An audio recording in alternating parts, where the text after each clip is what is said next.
Ezekiel chapter 45. Ang parte ng lupain na para sa Diyos. Pag pinaghati-hatian ng mga tribe ang lupain, iti-dedicate kay Lord ang isang part nun. Dapat 12.5 km ang haba at 10 km ang luwang nun. Magiging banal ang buong lugar na yon. Mapupunta sa temple ang isang square na lupa doon na 840 feet ang sukat sa bawat side at may open space na 84 feet sa palibot.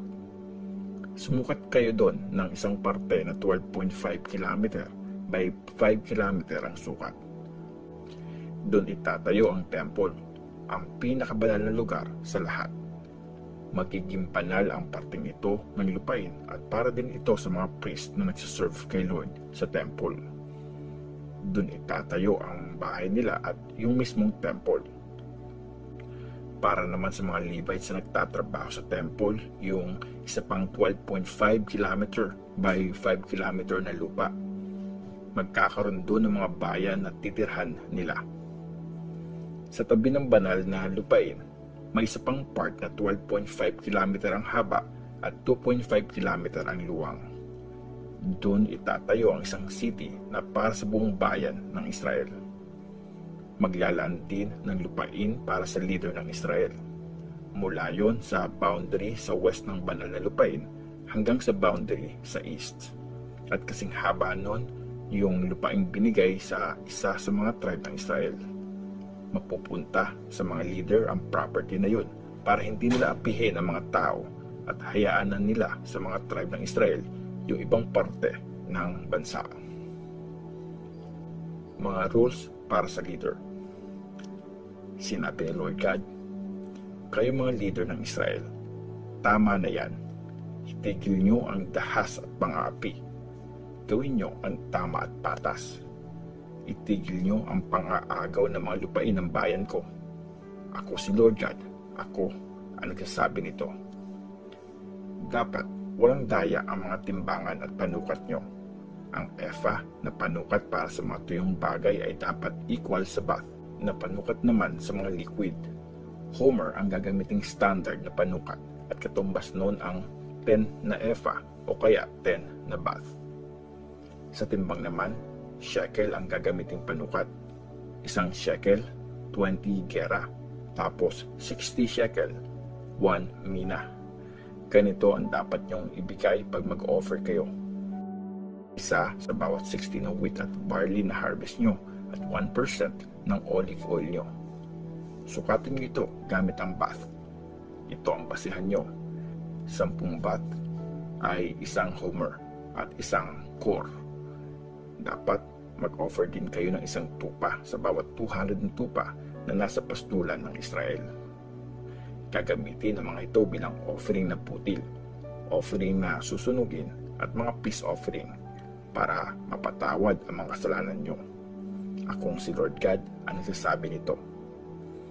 Lahat ng mga tao sa lupain ay dapat magbigay ng mga offering na ito sa leader ng Israel. Obligasyon ng leader na mag-provide ng mga hayop na susunugin, offering na putil, at offering na iinumin pag new moon, Sabbath, at iba pang piyesta. Magpo-provide siya ng offering para sa kasalanan, offering na putil, offering na susunugin, at peace offering para maalis ang kasalanan ng bayan ng Israel. Ang mga piyesta. Ito ang sinasabi ni Lord God. Sa unang araw ng unang buwan, mag-offer ka ng isang toro na walang depekto at linisin mo ang temple ayon sa ritual. Ito ang magiging offering para sa kasalanan. Kukuha ang priest ng dugo nun at ipapahid sa mga hamba ng pinto sa temple, sa 4 na sulok ng altar at sa mga haligi ng gate na papunta sa inner courtyard. Sa 7 araw ng buwan, uulitin niyo yon para naman sa mga taong nakagawa ng kasalanan nang di nila sadya o di nila alam. Ganito ang gagawin niyo para lagi maging banal ang temple. Sa pang 40 na araw ng unang buwan, isa-celebrate nyo ang piyesta ng Passover. Kakain kayo ng tinapay na walang pampalsa sa loob ng 7 araw. Sa first day ng piyesta, mag-o-offer ang leader ng isang batang toro na offering para sa kasalanan niya at ng lahat ng tao. Araw-araw, mag-aalay siya kay Lord ng handog na susunugin, 7 batang toro at 7 lalaking tupa. Lahat yun dapat walang depekto at gagawin niya yun for 7 days. Magsasacrifice din siya kada araw ng isang lalaking kambing na offering para sa kasalanan. Sa bawat toro at lalaking tupa na iaalay, dapat may kasama siyang 9 kilo ng harina at 3 litro ng olive oil. Gagawin niyo rin ito sa 7 araw na piyesta ng mga shelters na nagsisimula sa pang-15 na araw ng pang-7 buwan. Ganon din kadami ang iaalay ng leader na offering para sa kasalanan, offering na susunugin, offering na butil at olive oil. Ezekiel chapter 46. Ang leader at ang mga piyesta. Ito ang sinasabi ni Lord God.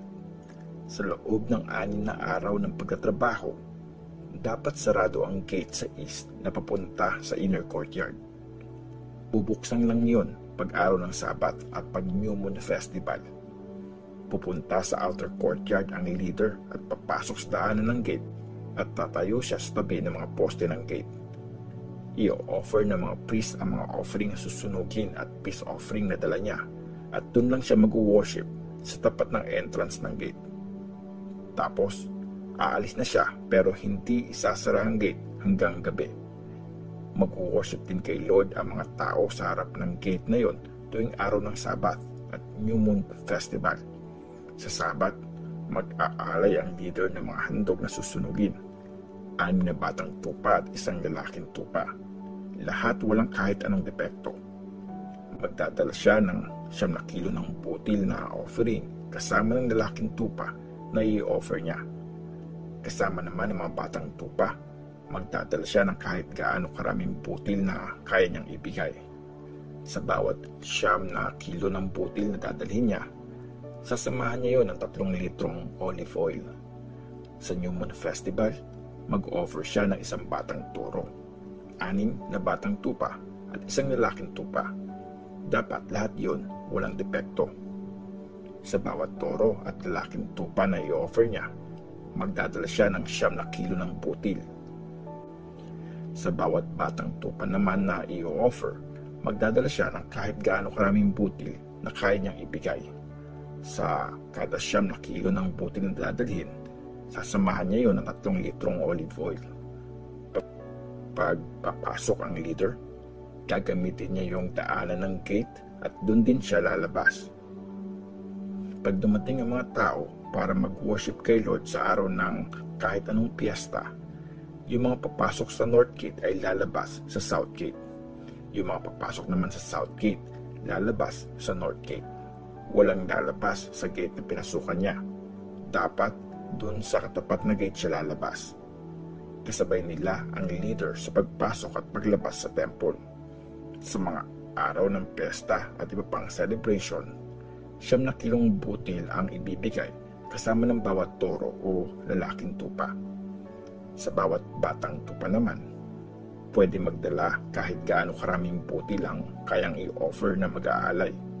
3 litrong olive oil ang i-offer sa kada 9 kilo ng butil. Kung kusang loob na magbibigay ang leader ng handog na susunugin o peace offering kay Lord, bubuksan ang gate sa east para sa kanya. Mag-offer siya gaya ng ginagawa niya pag araw ng Sabat. Paglabas niya, isasara na ulit ang gate. Ang offering para sa araw-araw. Sinabi ni Lord, tuwing umaga, magbibigay ang leader ng isang 1-year-old na tupa na walang depekto bilang handog na susunugin para kay Lord. May kasama yung offering na 2 kilo ng harina at 1 litrong olive oil na ihahalo sa harina.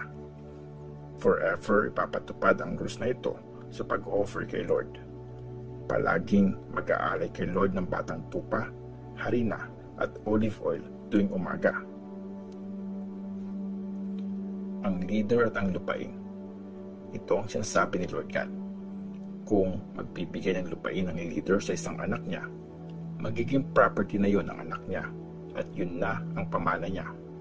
Pero kung bibigyan niya ng lupain ng isa sa mga alipin niya, ibabalik yon sa kanya pagdating ng taon ng paglaya sa mga alipin. Ang mga anak niya lang ang pwede magmay-ari nun.